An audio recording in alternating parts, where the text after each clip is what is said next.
Good morning students. तो next हमारा topic है लोअर रेस्पिरेटरी ट्रैक्ट के अंदर वो क्या है, पल्मोनरी ट्यूबरकुलोसिस। ट्यूबरकुलोसिस के बारे में आप सभी को पता है, जिसको बोलते हो टीबी। अगर ये माइकोबैक्टीरियम ट्यूबरकुलाई हमारी बॉडी के अंदर क्या कर जाए, प्रवेश कर जाए, तो उसकी वजह से क्या होता है, लंग्स के अंदर टीबी हो जाती है।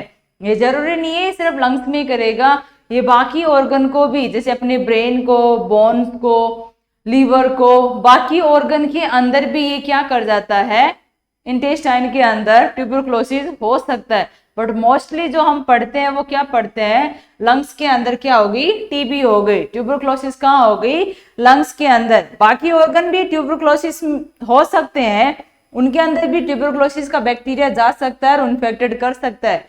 बट जो मोस्ट ऑफ चीज पढ़ेंगे हम लोग, किसके बारे में पढ़ेंगे, पल्मोनरी ट्यूबरकुलोसिस के बारे में। मतलब लंग्स के अंदर क्या हो गया है, इन्फेक्शन हो गया है, संक्रमण हो गया, किसकी वजह से, माइकोबैक्टीरियम ट्यूबरकुलाई की वजह से।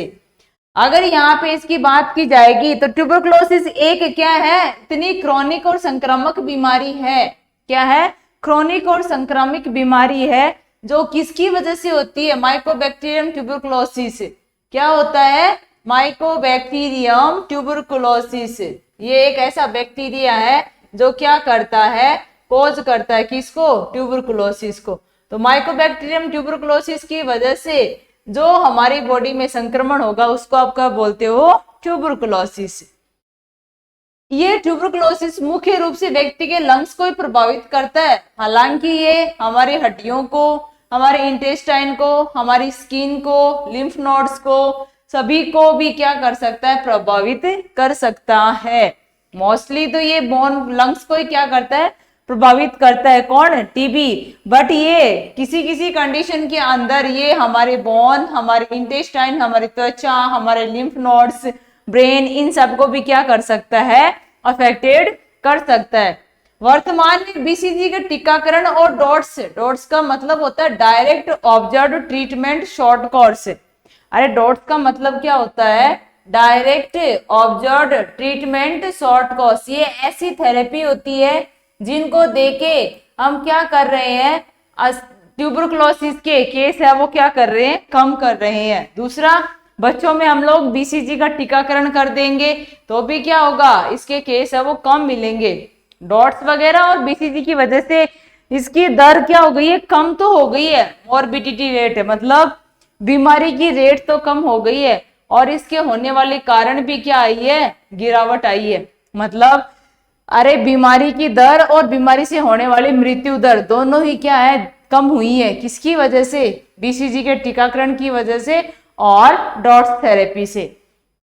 परंतु यह आसान रूप नहीं है, ये जो गिरावट हुई है जितना हम सोच रहे थे उतनी नहीं मिल पा रही है। समझ में आ रहा है, ट्यूबरकुलोसिस एक ऐसी बीमारी है जो मोस्टली कहाँ देखने को मिलती है, लंग्स के अंदर। किसकी वजह से, माइकोबैक्टीरियम ट्यूबरकुलाई की वजह से। ये एक ऐसा बैक्टीरिया है जो हमारे शरीर में प्रवेश करेगा तो लंग्स को तो अफेक्ट करेगा ही करेगा, बोन को भी कर सकता है, इंटेस्टाइन को भी कर सकता है, स्किन को भी कर सकता है, लिम्फ ग्लैंड को भी कर सकता है, बाकी ऑर्गन को भी प्रभावित कर सकता है।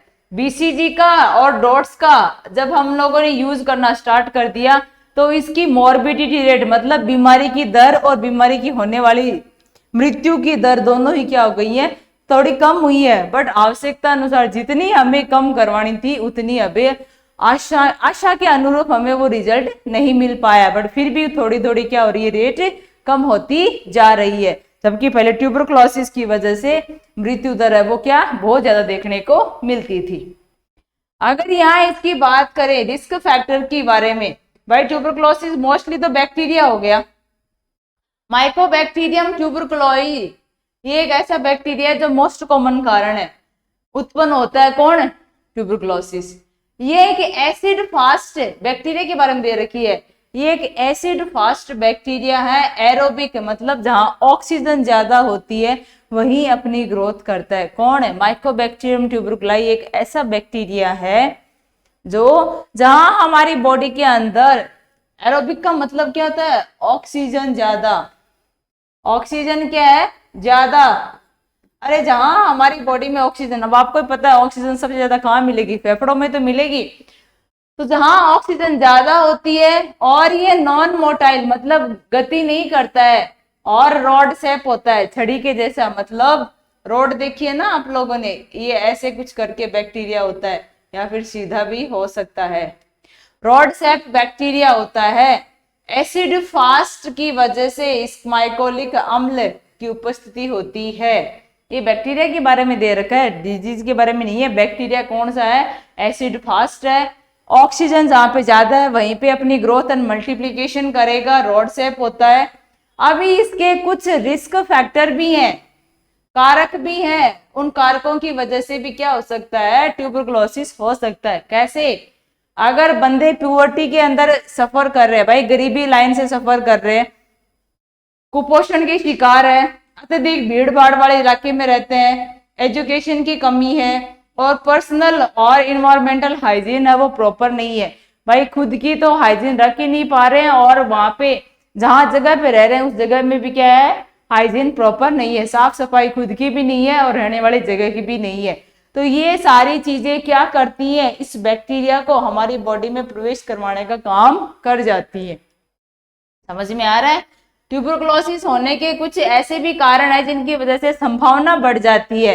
भाई पुअर्टी, गरीबी है, गरीब लोग हैं, अपनी न्यूट्रिशन की प्रॉपर सप्लाई नहीं कर पाएंगे। अरे गरीब लोगों के पास ना तो साफ सफाई के साधन होते हैं, ना खाने पीने के साधन होते हैं, मतलब सारी चीजें क्या होती है, बहुत ही लो कैटेगरी के अंदर देखने को मिलती है। जहां पे जितना ज्यादा ओवर क्राउड होगा, ओवर पोल्यूशन होगा, एकदम से जो वो बोलते हैं ना झोपड़पट्टी में जो लोग रहते हैं ना, वहां पे इस बीमारी के होने के चांसेस ज्यादा होते हैं।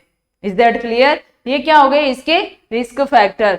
अगर नेक्स्ट हम बात करेंगे कि इसके सिम्टम्स क्या आते हैं, भाई लक्षण कौन कौन से हैं किसके, माइकोबैक्टीरियम ट्यूबरकुलोसिस के या ट्यूबरकुलाई के, इसके लक्षण कौन कौन से हैं। हल्का बुखार होता है, खांसी बहुत ज्यादा आती है और 2 सप्ताह से खांसी ज्यादा रहती है। समझ में आ रहा है भाई, खांसी बुखार है, खांसी है, बट 2 सप्ताह से अधिक समय तक खांसी रहती है। वजन कमी हो जाती है, क्यों, भूख कम लगती है, उसको भूख है वो कम हो जाती है, सीने में उसको दर्द रहता है और जब वो कफ आता है, बलगम आता है, उसके साथ खून भी निकलता है, उसको बोलते हैं हीमोप्टाइसिस। हीमोप्टाइसिस का मतलब होता है बलगम के साथ खून आना। एक होता है हीमेटेमेसिस, उल्टी के साथ खून आना। और स्लीप स्वेट, जब आप वो सोएगा रात को तो रात के टाइम पे उसको क्या होता है, पसीना बहुत ज्यादा आता है। ये उसके कुछ लक्षण होते हैं किसके, ट्यूबरकुलोसिस के। थोड़ा बहुत हल्का फुल्का बुखार रहेगा, सीने में उसके दर्द रहेगा, जब वो खांसी लेता है तो उसके साथ जो बलगम बाहर आएगा उस बलगम के साथ खून रहेगा। अगर उल्टियां भी हो रही तो उल्टियों के साथ भी खून निकलेगा। सोते टाइम पे, रात को सोने के टाइम पे उसको बहुत ज्यादा एक्सेसिव अमाउंट के अंदर पसीना निकलता है, भूख कम लगती है, भूख कम लगने की वजह से क्या होगा, वेट भी कम हो जाएगा और खांसी है वो 15 दिन से ज्यादा तक वहां पे प्रेजेंट रहेगी। ये क्या होते हैं, किसके लक्षण है, टीबी के। किसके लक्षण है, टीबी के लक्षण है। Is that clear. अगर यहाँ नेक्स्ट हम बात करेंगे किसके बारे में, डायग्नोसिस के बारे में। भाई हम पता कैसे करेंगे डायग्नोसिस, मोस्टली जो हमारे पास डायग्नोसिस का 100% रिजल्ट देने वाला है वो होता है स्पुटम एग्जामिनेशन। समझ में आ रहा है, क्या होता है स्पुटम एग्जामिनेशन, जो बलगम उस पेशेंट के द्वारा निकाला जा रहा है उस बलगम की जांच करेंगे तो 100% श्योर है वो हमें ट्यूबरकुलोसिस की प्रेजेंस और अब्सेंस को बताएगा। बाकी कंफर्मेशन नहीं देते हैं। रोगी में क्लिनिकल लक्षणों की उपस्थिति, भाई वो सर्दी जुकाम वालों में भी हो सकती है। हिस्ट्री ले रहे हैं हम लोग, उसकी शारीरिक परीक्षण, फिजिकल एग्जामिनेशन भी कर रहे हैं, भाई उससे हिस्ट्री भी कलेक्ट कर रहे हैं कि आप कहाँ रहते हो, क्या खाते हो, क्या आपके पर्सनल हाइजीन है, वगैरह वगैरह सारी, आपको कोई बीमारी तो नहीं थी, सर्दी जुकाम तो नहीं था, ये सारी हम चेक कर रहे हैं। ये जो करेंगे बलगम एग्जामिनेशन और स्पुटम एग्जामिनेशन, इससे हमें क्या पता चल जाएगा, जो बैक्टीरिया था उसकी उपस्थिति का पता लगाने के लिए हम इसका उपयोग करते हैं।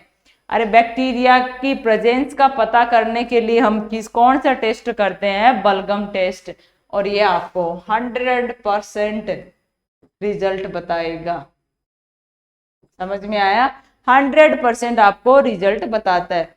हम चेस्ट एक्सरे भी करेंगे, उससे भी क्या ट्यूबरकुलोसिस के दौरान क्या बन जाते हैं लंग्स के अंदर।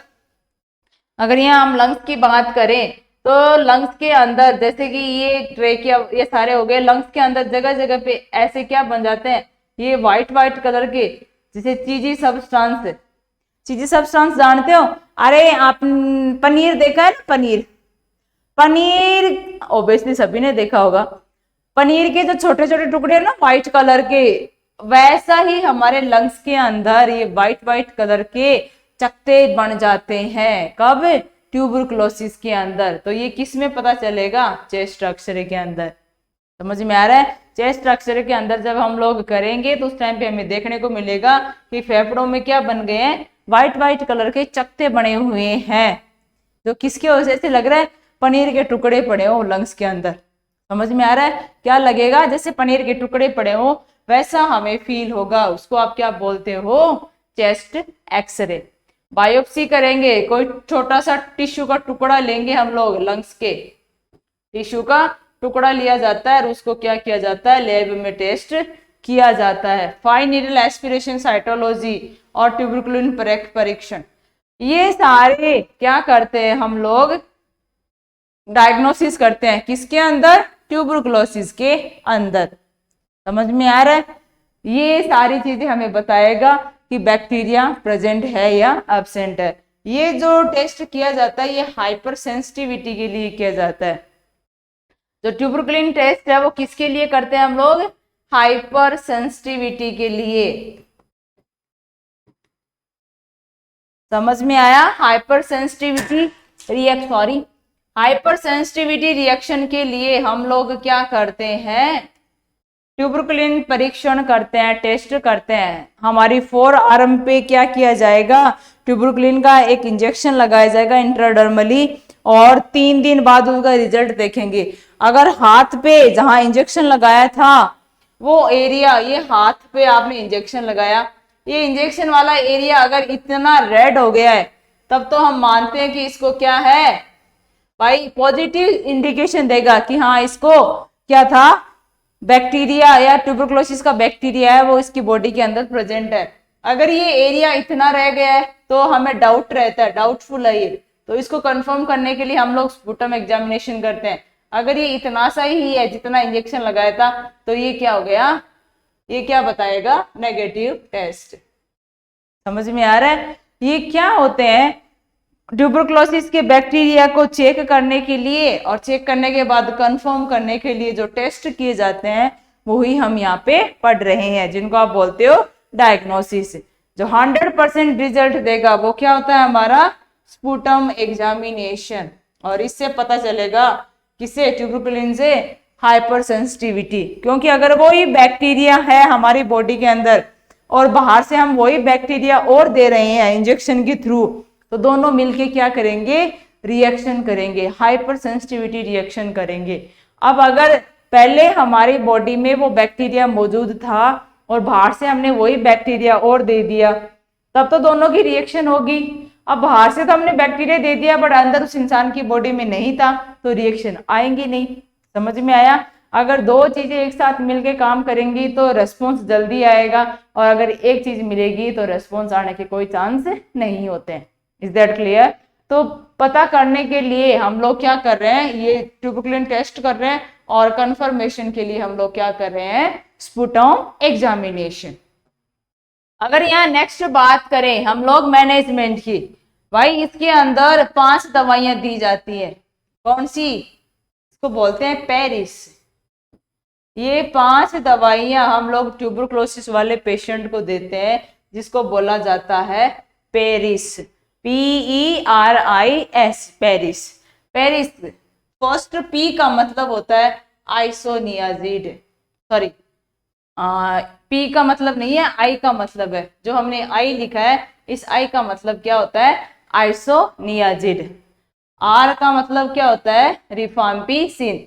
ये आइसोनियाजिड जो दवाई है ट्यूबरकुलोसिस की, वो हम बड़ों में तो 600 mg देते हैं और बच्चों के अंदर 10 से 15 mg पर kg। ये जो 15 mg पर केजी है, मतलब शरीर के वेट के अकॉर्डिंग। अब 10 mg पर केजी है, मतलब 1 किलो के हिसाब से आपने 10 mg दी। बच्चे का वेट क्या है? 15 किलो। तो 10 को 15 से मल्टीप्लाई करोगे तो कितना हो गया? 150। तो हम कितना देंगे उस बच्चे को? 150 mg। समझ में आ रहा है? बड़ों में तो हमने 700 mg दे दी, बच्चों के अंदर डोज कम देते हैं, वेट के अकॉर्डिंग। जितना शरीर का वजन उसी के अकॉर्डिंग अमाउंट होगी।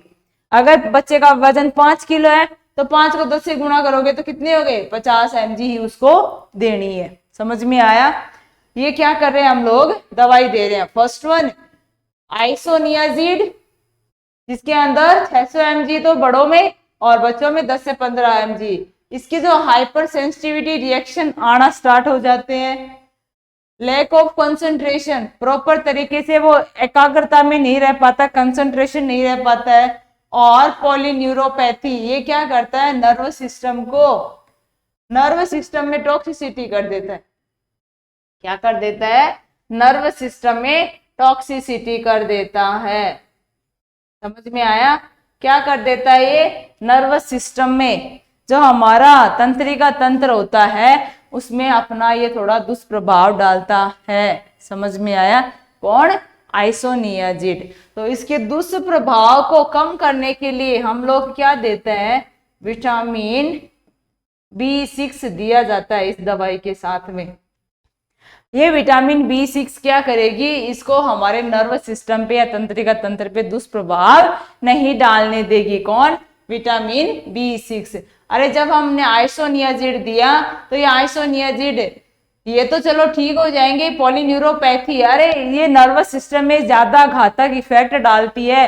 तो इस खतरनाक इफेक्ट को कम करने के लिए हम लोग क्या दे रहे हैं साथ में? Vitamin B6। और ये B6 क्या करेगी? इसकी जो दुष्प्रभाव है वो उनको नर्वस सिस्टम पे नहीं पड़ने देगी। नेक्स्ट है रिफाम्पिसिन। आर का मीन्स क्या हो गया? रिफाम्पिसिन। रिफाम्पिसिन 60 किलो वजन तक के वयस्क को कितनी तो देते हैं? 450 mg। अरे जिस इंसान का 60 किलो तक का वजन है तो उसको तो 450 देते हैं, अगर जिसको 60 किलो से ज्यादा हो उसको कितना देते हैं? 600 mg। समझ में आया? 60 किलो से कम वाले वजन को 450 और 60 से ज्यादा वाले को 600 mg। ये क्या करवाता है? हाइपर सेंसिटिविटी तो सबकी होंगी। लीवर में संक्रमण करवा देता है, ब्लड वेसल्स के अंदर कॉम्प्लिकेशन कोज कर देता है, गैस्ट्राइटिस करवा देता है, एब्डोमेन के अंदर पेन करवाता है, नोजिया होती है, ब्रीथलेसनेस होता है, और ड्रग इंटरेक्शन, ये सारी चीजें होती हैं। समझ में आया? किसकी वजह से? रिफाम्पिसिन के दुष्प्रभाव की वजह से। और इस रिफाम्पिसिन का एक जो मोस्ट इंपॉर्टेंट दुष्प्रभाव होता है कि जब हम इस दवाई को लेंगे, किसको? रिफाम्पिसिन को, तो ये हमारे बॉडी के जितने भी सिक्रीशंस होते हैं ना, स्राव होते हैं ना, उन स्राव का कलर क्या कर देता है? रेड ऑरेंज, मतलब लाल रंग का या ऑरेंज कलर का रंग कर देता है। अब यूरिन अगर बाहर निकालेगा तो उस यूरिन का कलर क्या होगा? रेड कलर का या ऑरेंज कलर का। कौन कर देता है? रिफाम्पिसिन। रेड कलर, रिफाम्पिसिन से याद रखो, रेड कलर या ऑरेंज कलर। किसका? हमारे बॉडी के जितने भी सिक्रीशंस होते हैं उन सब का कलर क्या कर देता है? ये रेड कलर। पर तब तक रहेंगे जब तक दवाइयां ले रहे हैं। दवाइयां खत्म तो इसके दुष्प्रभाव ही क्या हो जाएंगे? खत्म हो जाएंगे। समझ में आ रहा है? तो जब ये दवाई ले रहा है पेशेंट, उसको ये कहेगा कि आप घबराना मत जब यूरिन का कलर क्या हो? ऑरेंज कलर का या रेड कलर का हो, तो क्योंकि ये इसका दुष्प्रभाव है। नेक्स्ट जो अगर तीसरी दवाई की बात करेंगे वो कौन सी है? P means pyrazinamide. ये बच्चों के अंदर तो कितनी देते हैं? 30 से 35 mg पर, वही बॉडी वेट के अकॉर्डिंग, और एडल्ट में देते हैं 1500 mg। ये भी क्या करता है? हेपेटाइटिस करवाता है। गाउट का मतलब होता है बोन के अंदर, बोन में यूरिक एसिड, बोन में क्या करता है? यूरिक एसिड जमा कर देता है। बोन में यूरिक एसिड का जमा हो जाना क्या कहलाता है? गाउट। अरे यूरिया क्या हो गई, हमारी हड्डियों में जमा हो गई, उसी को आप क्या बोलते हो? गाउट बोलते हो। ये कौन करवा सकता है? इसके दुष्प्रभाव है पायराजिनामाइड के। Is that clear? नेक्स्ट हम पढ़ेंगे क्या? इथाम्ब्यूटोल। इथाम्ब्यूटोल 1200 mg तो बूढ़ों में और बच्चों में 30 mg पर केजी। ये क्या करता है? हमारे सबसे ज्यादा जो दुष्प्रभाव डालेगा आंखों पर डालेगा, दिखाई देना बंद नहीं हो जाता है बट धुंधला दिखाई देता है, विजन प्रॉब्लम कर देता है। समझ में आ रहा है? विजन प्रॉब्लम, दृष्टि से संबंधित समस्याएं पैदा कर देता है, धुंधलापन दिखाई देना स्टार्ट हो जाता है। किसकी वजह से? इथाम्ब्यूटोल। इथाम्ब्यूटोल से याद रखो आई, ई फॉर आई। आई में क्या करेगा? ये दुष्प्रभाव डालेगा।